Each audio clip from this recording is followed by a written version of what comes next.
नमस्कार दोस्तों, स्वागत है मेरे YouTube चैनल पर। आज का टॉपिक है व्यंजन वर्ण। ठीक है, तो व्यंजन वर्ण से संबंधित जितने भी टॉपिक है उन सारे को अभी मैं बताने जा रहा हूँ। अगर आप मेरे चैनल पर नए हैं तो सब्सक्राइब कर लें और बेल आइकन दबा दें ताकि सभी नोटिफिकेशन आपको मिलता रहे। तो चलिए, आज का जो टॉपिक है व्यंजन वर्ण, तो सबसे हम पहले देखते हैं कि व्यंजन वर्ण किसे कहते हैं और इसके कुछ भाग जो थे स्वर वर्ण और वर्णमाला, उसको पीछे वाले क्लास में पूरी कर दिए हैं।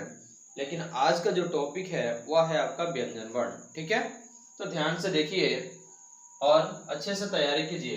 देखिए, सबसे पहले बात है कि व्यंजन वर्ण किसे कहते हैं। ठीक है, तो व्यंजन वर्ण जिन वर्णों का उच्चारण स्वर की सहायता से होता है उसे व्यंजन वर्ण कहते हैं। यानी कि व्यंजन वर्ण उन वर्णों को कहता है जिसका उच्चारण स्वतः नहीं होता है, यानी कि उसके लिए स्वर वर्ण की सहायता ली जाती है।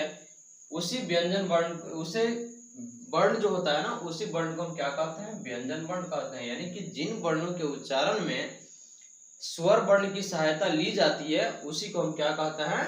व्यंजन वर्ण कहते हैं। क्या कहते हैं? व्यंजन वर्ण कहते हैं। ठीक है, तो सबसे पहले, और इनकी जो संख्या होती है, यानी कि व्यंजन वर्ण की संख्या हिंदी वर्णमाला में जो होती है वह कितनी होती है? वह 33 होती है। यानी कि हिंदी वर्णमाला में व्यंजन वर्ण की जो संख्या होती है वह कितनी होती है? 33 होती है। आगे देखिए, अब हम देखते हैं व्यंजन वर्ण के प्रकार। यानी कि व्यंजन वर्ण कितने प्रकार का होता है? तो व्यंजन वर्ण 3 प्रकार का होता है। यानी कि व्यंजन वर्ण का भेद जो होता है वह कितने होता है? 3 होता है। ठीक है, तो 1 में स्पर्श व्यंजन, 2 में अंतःस्थ व्यंजन और 3 में ऊष्म व्यंजन। ठीक है, यानी कि व्यंजन वर्ण की जो भेद होता है वह 3 होता है। पहला स्पर्श व्यंजन, दूसरा अंतःस्थ व्यंजन और तीसरा ऊष्म व्यंजन। ठीक है, तो सबसे पहले हम देखते हैं कि स्पर्श व्यंजन, जो कि व्यंजन वर्ण की जो पहला प्रकार है वह है कौन सा? स्पर्श व्यंजन। ठीक है, तो व्यंजन वर्ण के पहला स्पर्श व्यंजन किसे कहते हैं? ठीक है, तो जिन वर्णों के उच्चारण में श्वास वायु मुख के अलग अलग भागों को स्पर्श करती है, यानी कि स्पर्श करने का मतलब होता है छूना। यानी कि जिन वर्णों के उच्चारण में श्वास, यानी कि सांस ली जाती है ना, तो श्वास, वायु मतलब जानते ही हवा, और मुख यानी कि मुंह के अलग अलग भागों को स्पर्श करती है उसे हम क्या कहते हैं? उसी को हम स्पर्श व्यंजन कहते हैं। ठीक है, यानी कि स्पर्श व्यंजन का मतलब होता है, स्पर्श मतलब कुछ छूना। ठीक है, स्पर्श मतलब होता है उसको छूना, यानी कि सिर्फ थोड़ी सी टच कर लेना। ठीक है, तो स्पर्श व्यंजन जिन वर्णों के उच्चारण में श्वास, वायु और मुख के अलग अलग भागों को स्पर्श करती है उसी को हम क्या कहते हैं? स्पर्श व्यंजन कहते हैं। ठीक है, इनकी संख्या 25 होती है। जो कि आप जानते हैं स्पर्श व्यंजन की जो संख्या होती है वह 25 होती है, जिसमें क वर्ग, यानी क वर्ग का मतलब हुआ क से लेकर के अंग तक। उसी प्रकार से च वर्ग, यानी क वर्ग में क्या क्या आ गया? देखिए, क वर्ग में क, ख, ग, घ तथा अंग, यानी कि यह 5 हो गया। तो यह लास्ट तक जाकर के जब सीमित होता है अंग तक तो इसको हम क्या बोलेंगे? क वर्ग बोलेंगे। ठीक है, उसी प्रकार से च वर्ग, यानी कि जो च, छ, ज, झ यहाँ आप जो पढ़ते हैं ना उसको हम क्या कहते हैं? उसको हम च वर्ग कहते हैं। क्या कहते हैं? च वर्ग कहते हैं, जो कि च से लेकर के यहाँ तक होता है। ठीक है, उसी प्रकार से आपका ट वर्ग होता है, उसी प्रकार से त वर्ग और प वर्ग, यानी कि इनकी संख्या, जैसे क वर्ग में क, ख, ग, घ, अंग, यानी कि इनकी संख्या कितनी हो गई? देखिए, इनकी संख्या 5 हो गई। तो 5 इनकी और फिर 5 इनकी और 5 इनके, यानी कि 5 त वर्ग की और 5 प वर्ग की। देखिए, इनकी संख्या कितनी हो गई? यानी कि 5, 5, 10, 15, 20 और 25, यानी कि स्पर्श व्यंजन की जो संख्या हो गई वह कितनी है? यह आपका 25 होती है। यानी कि स्पर्श व्यंजन की जो संख्या होती है वह कितनी होती है? 25 होती है। समझ में आ रहा है ना? तो देखिए, सबसे पहले अब हम इसके बाद चलते हैं अंतःस्थ व्यंजन। स्पर्श व्यंजन तो समझ गए, यानी कि जिन वर्णों के उच्चारण में श्वास वायु मुख के अलग अलग भागों को स्पर्श करती है यानी कि छूती है, उसी को हम क्या कहते हैं, उसको हम स्पर्श व्यंजन कहते हैं। यानी कि स्पर्श का मतलब ही होता है उसको टच करना यानी कि छूना, ठीक है। तो इनकी संख्या जो होती है वह 25 होती है, जो कि हिंदी वर्णमाला में स्पर्श व्यंजन की संख्या 25 होती है। अब आगे देखेंगे अंतःस्थ व्यंजन, ठीक है। तो देखिए अंतःस्थ व्यंजन यानी कि अंतःस्थ का अर्थ होता है मध्य या बीच, यानी कि अंतःस्थ का अर्थ क्या होता है, मध्य या बीच, ठीक है।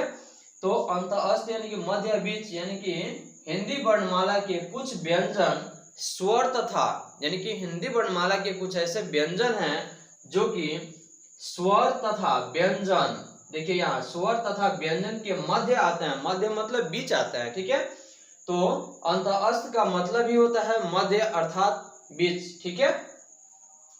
तो हिंदी वर्णमाला के कुछ व्यंजन स्वर तथा व्यंजन के मध्य आते हैं, मध्य मतलब बीच आते हैं, उसी को हम क्या कहते हैं, अंतःस्थ व्यंजन कहते हैं। क्या कहते हैं, अंतःस्थ व्यंजन कहते हैं, ठीक है। तो इनकी जो संख्या होती है यह 4 होती है, यानी कि हिंदी वर्णमाला में अंतःस्थ व्यंजन की जो संख्या होती है वो कितनी होती है, वह आपको 4 होती है, ठीक है। तो 4 में कौन कौन हो गया, य र ल व, यानी कि यह 4 अक्षर हो गई, ठीक है। तो यह अंतःस्थ व्यंजन की जो संख्या होती है वह 4 होती है। देखिए यहाँ पे दिखा रहा है ना, यानी कि इनकी संख्या 4 होती है। और एक कौन कौन होता है, तो देखिए य र ल व, यानी कि इनकी संख्या 4 हो गई। उसी प्रकार से अगला है आपका ऊष्म व्यंजन। ऊष्म, ऊष्म मतलब होता है गर्मी, यानी कि सबसे आसान भाषा में समझिए कि ऊष्म का मतलब होता है गर्मी, यानी कि गर्माहट जो होता है ना, यानी कि ऊष्म व्यंजन, यानी कि जिन वर्णों के उच्चारण करने पर हमें गर्मी महसूस होती है, यानी कि गर्मी यानी कि गर्म हवा उत्पन्न होती है, उसी को हम क्या कहते हैं, ऊष्म व्यंजन कहते हैं, ठीक है। तो देखिए जिनके उच्चारण में, यानी कि ऐसा वर्ण जिनके उच्चारण के समय वायु मुख से रगड़ खाकर गर्म हो जाती है, यानी कि जब ऊष्म का मतलब होता है गर्मी, ठीक है। तो ऐसा व्यंजन जिनके उच्चारण के समय वायु मुख से रगड़ खाकर, यानी कि वायु जो होती है ना मुख से रगड़ खाकर के और गर्मी यानी कि गर्म हो जाती है, उसी को हम क्या कहते हैं, ऊष्म व्यंजन कहते हैं, ठीक है। उसको हम क्या कहते हैं, ऊष्म व्यंजन कहते हैं। समझ में आ रहा है ना। तो देखिए इनकी भी संख्या जो होती है, ऊष्म व्यंजन की संख्या होती है वो कितनी होती है, 4 होती है। कितनी होती है, 4 होती है, जो कि तालाबे स, यानी कि तालाब स हम कहते हैं ना, तो तालाबे स में आपका यानी कि मुख और वायु दोनों की संपर्क आने के बाद तालाबे स यानी कि गर्मी महसूस होती है ना, ठीक है, यानी कि गर्म हवा निकलती है, तो तालाबे स। उसी प्रकार से मूर्धन्य स, मूर्धन स जो कि मुख और वायु दोनों से रगड़ खाती है, और दोनों से रगड़ खाने के बाद में जो गर्म हो जाती है उसी को हम क्या कहते हैं, ऊष्म व्यंजन कहते हैं। क्या कहते हैं, ऊष्म व्यंजन कहते हैं। और इनकी संख्या 4 होती है। देखिए यहाँ तालाबे स, मूर्धन्य स, दंत स और ह, यानी कि इनके उच्चारण जब की जाती है तो उसमें मुख और वायु यानी कि वायु मुख से रगड़ खाकर गर्म हो जाती है, उसी को हम क्या कहते हैं, ऊष्म व्यंजन कहते हैं, ठीक है। इसको साधारण भाषा में आप समझिएगा कि ऊष्म मतलब होता है गर्मी। क्या होता है, ऊष्म मतलब होता है गर्मी, यानी कि ऐसा वर्ण जिनके उच्चारण में मुख से वायु रगड़ खा करके गर्म हो जाती है, उसी को हम क्या कहते हैं, ऊष्म व्यंजन कहते हैं। क्या कहते हैं, ऊष्म व्यंजन कहते हैं। चलिए अब आगे संयुक्त व्यंजन। संयुक्त मतलब होता है मिला जुला, ठीक है, यानी कि 2 वर्ण एक साथ मिल गया तो संयुक्त हो गया, यानी कि एक साथ बैठ गया और एक साथ बैठ करके अपने कोई काम कर लिया। तो देखिए संयुक्त व्यंजन 2 व्यंजनों के मेल से बने वर्ण को संयुक्त व्यंजन कहते हैं, ठीक है।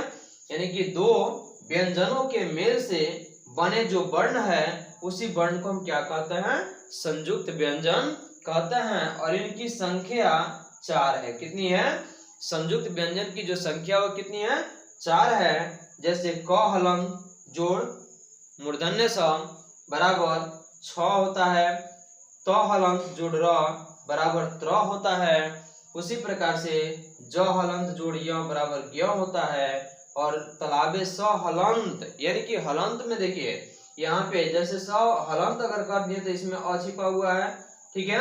यानी कि इसको पूरा जब यहाँ स लिखेंगे तो यह इसमें अ भी है, यानी क्या है, अ है, तो हलन कर देंगे तो आधा स हो गया, यानी कि यह टोटल आपका क्या हो गया, संयुक्त व्यंजन हो गया। कौन सी व्यंजन होगा ये, संयुक्त व्यंजन, क्योंकि इसमें दो वर्ण मिल करके, यानी कि दो व्यंजन एक साथ मिल करके और नए वर्ण का निर्माण करते हैं, उसी को हम क्या कहते हैं, संयुक्त व्यंजन कहते हैं। समझ में आया। तो देखिए इनकी संख्या भी कितनी होती है, 4 होती है, जो कि छ, त्र, ज्ञ और स्र। जैसे छ से छत्री होता है, त्र से त्रिशूल हो गया, ज्ञ से ज्ञानी हो गया, और स्र यानी कि री से ऋषि यानी कि श्रम हो गया। ठीक है, तो देखिए संयुक्त व्यंजन की भी संख्या कितनी होती है, 4 होती है। तो इस प्रकार से सभी वीडियो को अच्छे ढंग से देखें और चैनल को सब्सक्राइब करना ना भूलें, ताकि सभी नोटिफिकेशन आपको मिलता रहे जब चैनल को सब्सक्राइब कीजिएगा। ठीक है, और बेल आइकन दबाना ना भूलें। ठीक है।